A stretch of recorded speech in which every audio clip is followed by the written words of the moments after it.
Hi, I'm Jim, and I was retired. Why pay for Medicare Part D drug plan if you don't take any medications? I've seen some on the internet ask that question. Now, in this video, I'll explain how you can avoid a $1,000 mistake. Stay tuned. Now, as some Part D insurers are raising monthly premiums in 2025 and fewer plans are being offered in some states, there are some seniors on Medicare who are asking, why are they even paying $10, $20, or $30 a month for a Part D plan? They don't take any medications. And some are getting ready for Medicare for the first time and wondering, do I really need to enroll in a Part D plan? Well, I've done the math and I'll take you through it. And believe me, you don't want to be stuck paying penalties for the rest of your life. Now, I'll show you the Medicare rules about Part D penalties and how they are calculated. And I've created a little spreadsheet to illustrate the penalties that can add up for the rest of your life.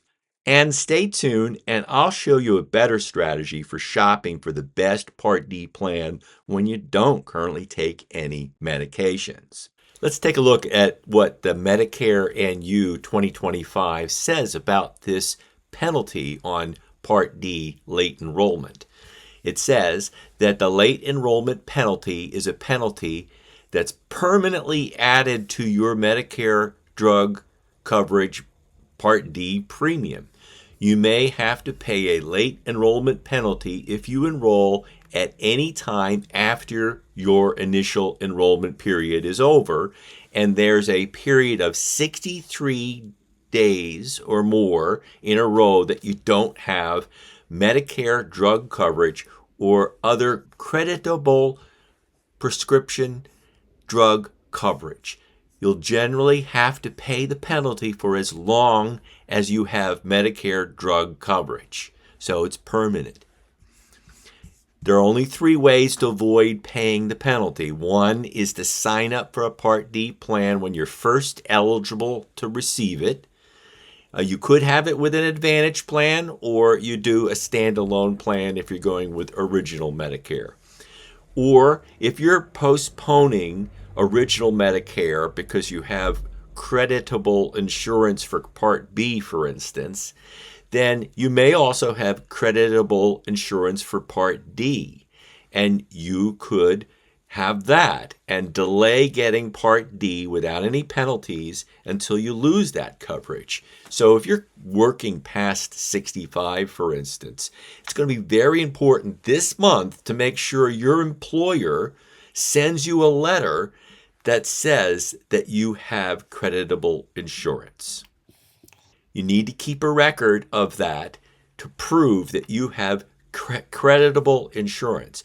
It could be, by the way, with this new $2,000 out-of-pocket cap coming in 2025. If your employer doesn't have a $2,000 cap, it may not be creditable.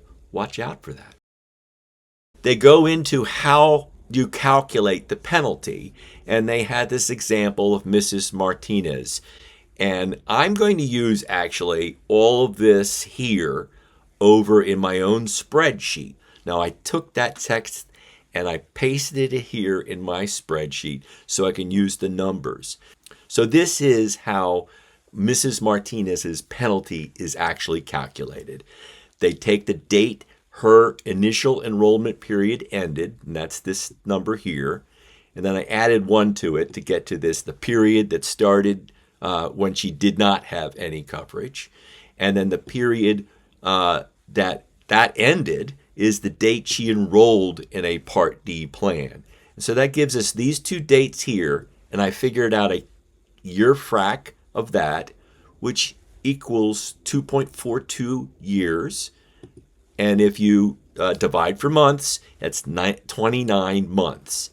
It's a percent for each month. It's 29% penalty. Now, how is that added into the premium to give you the penalty? Well, that 29% then is calculated into the national base beneficiary premium. And it takes that calculation of 29% and applies it. And Now, the real math is $9.49, but it rounds to the nearest 10 cents. And so her penalty was $9.50 a month in 2023 and $10.10 in 2024. So I just used the same math going forward for the future years. And if you see down here, 1.06, I put in a 6% increase for the next few years because it's actually written into that Inflation Reduction Act that the Biden-Harris team likes to talk about. This is locked in 6% increases for the next few years through 2029. So I did that, and if it's that same 29% penalty, it's going to calculate to these. And this adds up to nearly $1,000 in penalties over the next 7 years, of that 7-year period. Here's the other approach. If Mrs. Martinez had just gone back in 2020 and bought a very inexpensive plan, even if she wasn't taking any drugs, she could probably have gotten a 0% plan, but there were 50-cent a month plans available. So I'm just going to use the 50-cent plan basis there. And then starting in 2025, I actually looked at 24 and 25 prices on the Medicare.gov plan finder today for no drugs, needed no drugs in 2024. She could have gotten that 50-cent a month plan. But then starting in 2025, I used the plan finder, and you can no longer get a 0 or 50-cent plan starting in 2025 in my area of New Jersey anyway. So I'm going to use those figures. It's $2.30 is the cheapest that I could find. And I'm just going to inflate that by 6% each year, which is a rough approximation of what a consumer is also going to experience here. And so if she bought the plan, the premiums would have only cost her $185 compared to nearly $1,000 in penalties. But what about drugs? If you looked at that cheap drug plan and say that in the first few years she didn't need any drugs, and maybe in 2023 she had one generic that was covered at 0, but starting in 2025 she has the 3 drugs that my generic retiree has, she would have been looking at a $2.30 premium monthly, and then the annual premiums plus $60 in drugs, and I'll just carry that all out. If she had bought a cheap plan and had the $60 a drug for these next few years, she'd still be half of what the penalty would have been. Just for the premium and drugs here. Keep in mind, though, Mrs. Martinez will pay premiums plus penalties. So if you go back to Mrs. Martinez, who escaped paying for 3 years, but then started having to pay penalties starting in 2023. And if you move forward with those penalties through 2029, it gives her a 10-year of $1,125 for premium plus penalties. But keep in mind, she also has those drugs. We are going to use those examples for the average retiree that I've been pricing, and I put those in the plan just like I did the cheap plan below. And so she would end up having to spend $1,583.05 for premiums, penalties, and drug costs over this 10-year period. Yeah, she didn't have to pay anything for 3 years, but it sure did add up. A quick bar chart summary then. The premiums versus premium plus penalties. If you go with a cheap plan, it's $185 for the 10-year period versus $1,125.18 for the premium plus penalty. If you add in the drugs for this sample, Mrs. Martinez taking the same kind of drugs that we talked about with the plan finder recently, we're talking about a comparison of $485.58 to $1583.05, and that's more than $1,000 difference. So don't make that $1,000 mistake. Hey, before I go any further, please like, subscribe to this channel, and hit that bell if you like entertaining ideas from a DIY retiree. It'll help this channel appear higher in the YouTube search algorithm.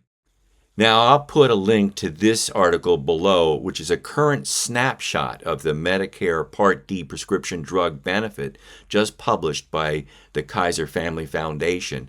And it shows that there are fewer plans being offered in standalone plans this year in 2025, but you'll still have choices. Here they noted a total of 524 standalone plans will be offered in 2025, which is about 26% less than in 2024.